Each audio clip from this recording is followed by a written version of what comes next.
Hey there, Mark Lewis here from Mark's Money Secrets, and today we're going to talk about why we use the LLC-C Corp combination. Why is it the primer, the basic foundational structure for just about everybody who comes through our doors, whether in the mastermind, one-on-one, or just taking any of our courses. There's so much juice in just this very simple combination of generally esoteric structures. You know, the LLC, the limited liability company partnership, is really so very flexible and has so much incredible capability to save on taxes, create asset protection, and of course legacy preservation.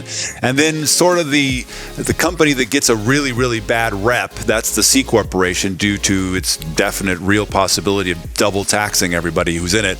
We can find some beautiful synergy between that C Corporation and a subordinate LLC that allows us to cap our corporate taxes at 21%, cap our personal taxes from self-employment income at 20%, and so much more. We're not going to be able to cover all of it, but I do want to give you the basics as to why we always start with an LLC C Corporation.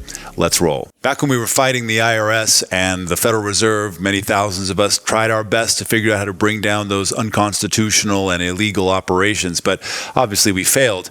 But in the process of trying to expose the federal government, what we discovered is that the federal government is really apt to take your stuff if you try to expose the bad things that it's up to. And we had to figure out ways in which to stop that from happening. We tried everything, but thanks to some good luck and our relationships in Hollywood for over 30 years, we were able to discover the actual corporate structure of one of the largest mergers of mega corporation Hollywood distributors on the planet.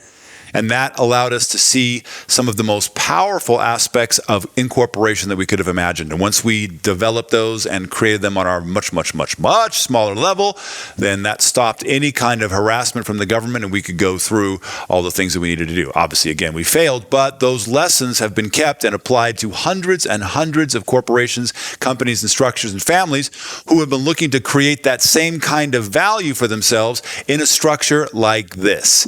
So this is a very simple structure. It may look complex, but it's kind of ecumenical. It's got all kinds of crazy things in it. At the top, we have the C Corp.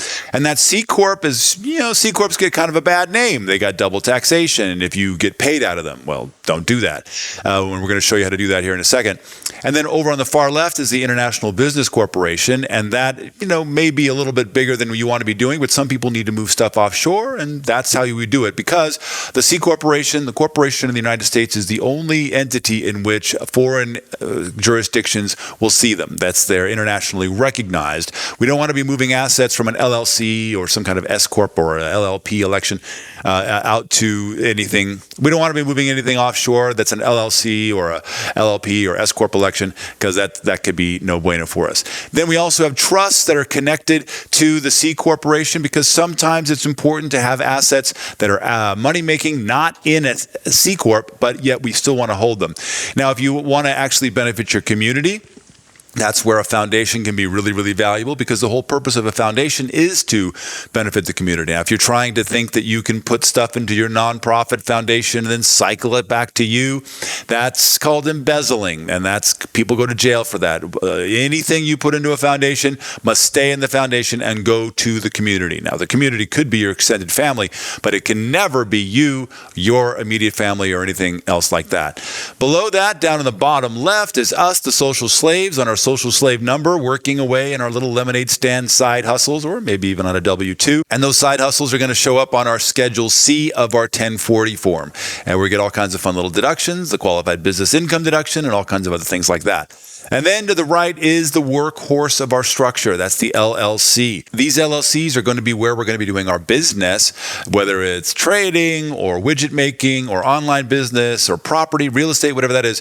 These LLCs are going to take the risk from the mean and nasty world down here that'll put you down and keep you there if you'll let it, to quote Rocky Balboa.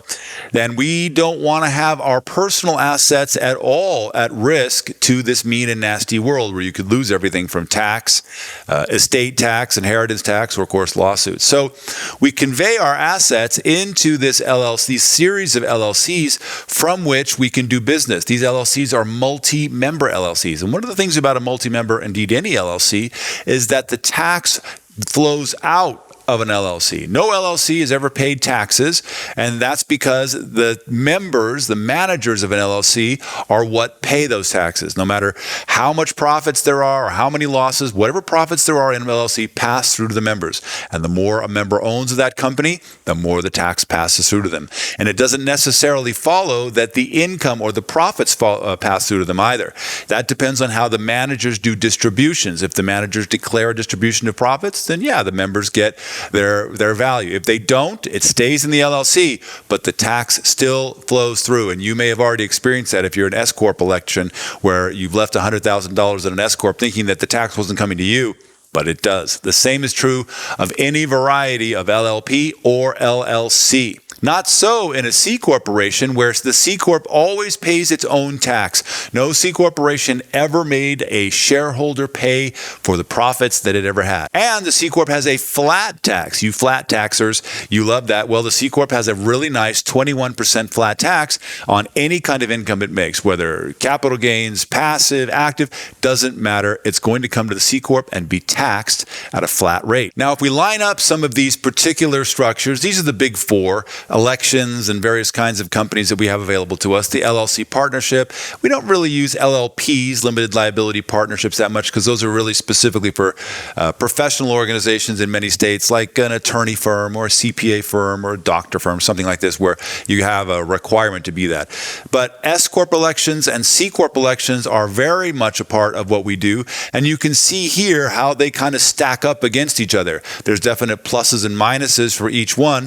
The C Corp's big plus is that it doesn't pass through any of its taxation, and it pays a flat tax of 21%. And that includes if it gets taxed from another LLC that it owns. And this slide shows generally how they're taxed, what forms they're taxed, and some of the other benefits that are available. Also note some of the keen value on an S Corp election where self-employment tax, that gross 15.3% tax, is stripped away with certain provisos, and that corporations in general are bad places to put property. This structure is really just the very basic visual, sort of on a CAD graph structure that we use for everybody that comes and starts their process. At the top is that C Corp, in the middle, that partnership LLC, and then us, the social slave, down at the bottom right. And that S Corp election or sole prop LLC down there kind of depends on how much money you're taking out of that LLC. The LLC is doing all of its business and taking all of the risk, but in that LLC are very few assets. Most of our assets that we want to pass down to our kin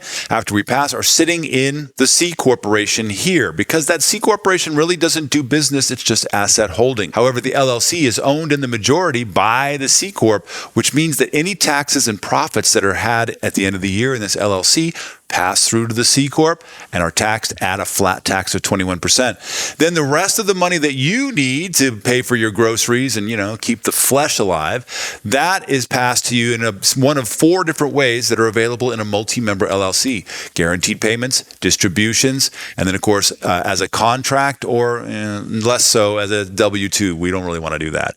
So if we have more than $80,000 coming to us, and that's what we need to live, then we want to set up that sole proprietor S Corp election, sole proprietor LLC, taxed as an S corporation, so that we can enhance the money that's coming out from profits by also having it go through an S Corp. And from a legacy preservation standpoint, this structure creates incredible value, because all the assets that are sitting in these multi-member companies, when you pass, nothing happens, because ownership doesn't change. The value and the assets stay in the same place that they were, sitting in the LLC or in the C corporation.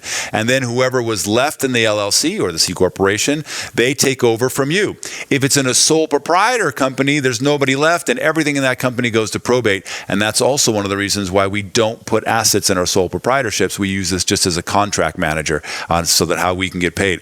All of this put together creates an incredible value and a great foundation from which we can create empowered tax reduction, asset protection, and legacy preservation. Hopefully this has been valuable to you. If so, please subscribe here on our channel. We have so many classes about how this works, because it's really esoteric. It's really unusual. A CPA isn't going to immediately refer you to creating an LLC-C Corp combination, because that's not what they're taught in school. It's not something they understand. And it's definitely not something the IRS is preaching from the hilltops. Hey, set this up and you'll be able to, cap all your taxes and do all kinds of other great things.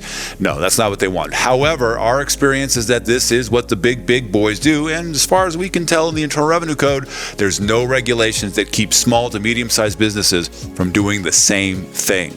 So if you want to join us in setting up such a structure and even something more complex for yourself, we have a mastermind that's available where we walk individuals in these group courses through 10 weeks of incorporation, bylaws, minutes, compliance, taxes, contracts, all of it, so that you not only have your structure set up and working well, but you also have the ability to scale it and do it yourself moving forward. If this is something you want to do, reach out. Or if you're kind of a DIY kind of person, you've got hankering just to learn it on your own, we've got tons and tons of classes at our store. The link is here in the description. Hopefully we'll see you on one of those or on one of our live sessions that we have generally daily on Instagram. If not, be wealthy.